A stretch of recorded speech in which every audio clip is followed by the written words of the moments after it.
আমি অচল হয়ে যাচ্ছি। আমার শরীর ছেড়ে দিচ্ছে। আমি ক্লান্ত এবং ক্ষুধার্ত, কিন্তু আমাকে চলতে থাকতে হবে, না হলে তারা আমাকে ধরবে। আমি জানি না তারা কারা বা কোথা থেকে এসেছে।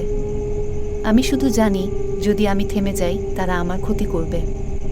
সেই পিশাচগুলো, তারা এখন এখানে।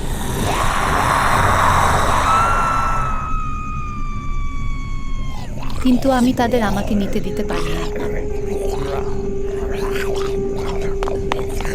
তাই আমি আবার দৌড়ালাম। তারা আমাকে তাড়া করতে লাগল, কিন্তু আমি আর পেরে উঠলাম না। আমি দুর্বল, তাই তারা আমাকে ধরল। এখন তারা আমাকে আবার আটকাবে। আমাকে ছেড়ে দাও, আমি চিৎকার করলাম। কিন্তু তারা আমার কথা মানে না। আমি জানি না তারা কারা বা কোথা থেকে এসেছে। আমি শুধু জানি তারা আমার ক্ষতি করবে।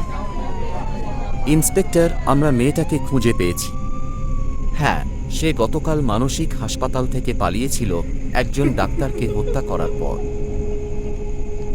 তার সাইকোসিস এবং হ্যালুসিনেশন তাকে খুব বিপজ্জনক করে তুলেছে। আমরা তাকে নিয়ে আসছি। হ্যালুসিনেশন? মিথ্যাবাদীরা, পিশাচগুলো। তারা আমাকে আবার ফাঁদে ফেলতে চায়, যাতে ছায়াগুলো আমাকে আবার হত্যা করতে বাধ্য করে।